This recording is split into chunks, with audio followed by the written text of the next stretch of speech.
beautiful people? Isn't one and only Lady J. If you have not subscribed, what are you waiting for, my darling people? Go and subscribe and smash the notification bell. Thank you and God bless you.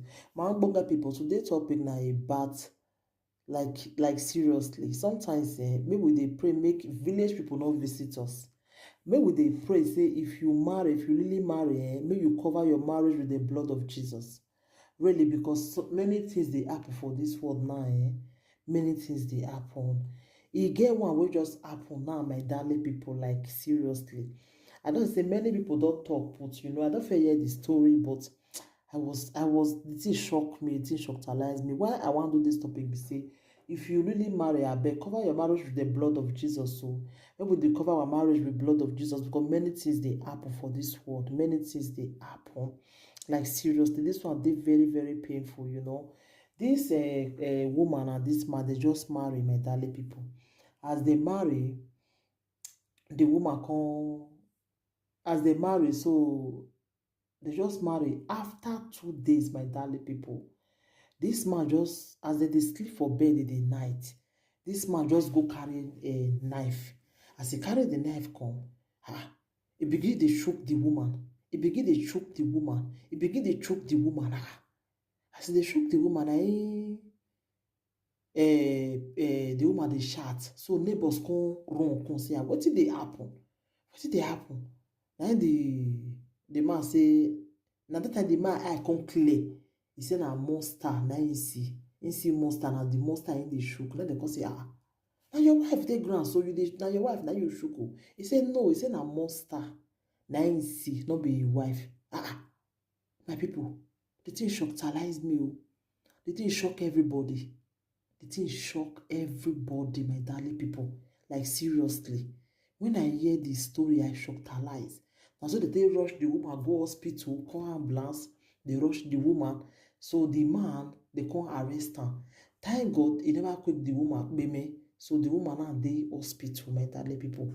But now they pray whether the woman go survive, but she never baby. So the thing it shockalize me. It shockalize me. Wetin una wan tell me now say e happen, my people? This one not be say, this one, if it be say, they change the woman face to monster. And wetin the man see, na be that one. The man no come see his wife again as a wife. Na monster na him see. And darling people. Hey God. Una no go blame this man. They don't change this man face. They change the woman face. There's something enter the man to do that thing. Hey God. Marriage where they just marry you.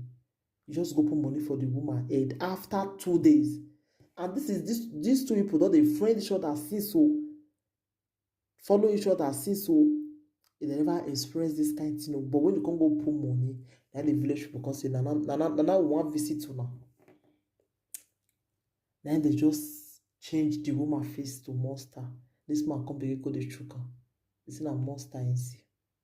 It's not be a wife in see. And tell the people, this one shockalize me.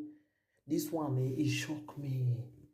So maybe they cover our marriage with blood of Jesus. Who know what the man don't do before? Who know what the woman don't do before? Nobody know. Who know whether na girl with the man break his heart, na he do this kind of thing? Nobody know. Who know whether na the woman he break somebody heart before where he consider doing this kind of thing? Nobody know.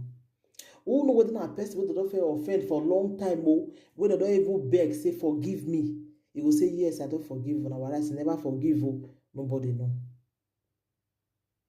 Because some people, you go do the something, you say don't come out for their mind. It never come out. It never come out. You go see leave that thing for mind. They follow you. They follow you. But my darling people, sometimes I dey wonder, say, what did they happen for this world? What did they this life? Maybe say, we people no one leave people alone. And I want tell me say this man will come know say na your wife, you can't go do that kind of thing to your wife. No, very beautiful woman, very beautiful woman, cute man, who know what it can happen, what it cause this thing when this man just wake up in the morning say na your wife, now you want to learn how to shook. Nobody know. Nobody know. I just really like, I feel pity for the woman. I just pray, make God, make e not meme, make e dey alive to tell the story. Who know who they don't offend before? Who know? Who know whether some of those men will be say they dey European? Many of them don't offend many people for Nigeria before. Many of them are on Mila before. They'll come Europe. That's why you can't see they'll come begin they sleep in the night or the shock, wake up. And I get one friend that I will be say she don't remember me and so rest in perfect peace. That's why they follow the guy will be say the guy now on Mila before. The in no know. If the boy they sleep in the night, so he go the shock, wake up in the night. He go shock, wake up. Now one day the girl come ask and say, what did they happen? Why be say if they sleep? The way you take the shots for dream, he was saying a dream. What did they happen? The guy come begin they say, I beg. If I confess me, you don't leave me. Oh. Say even in the Nigeria, he make people way. Even pregnant women, they go them, beat them. If they go rob, if they don't give them money, they'll payment them. Say now what thing they do that time. And the woman say, you mean now? Say yes. So in now the police they look for identity from Libya, enter Europe. So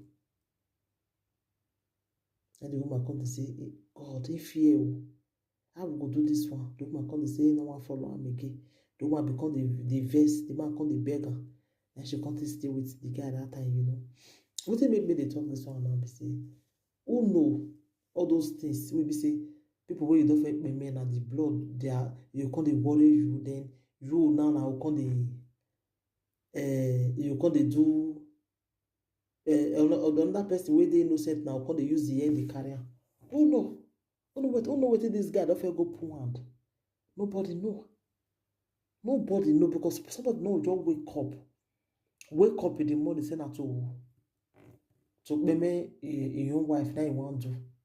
Nobody know. Village people will visit this man.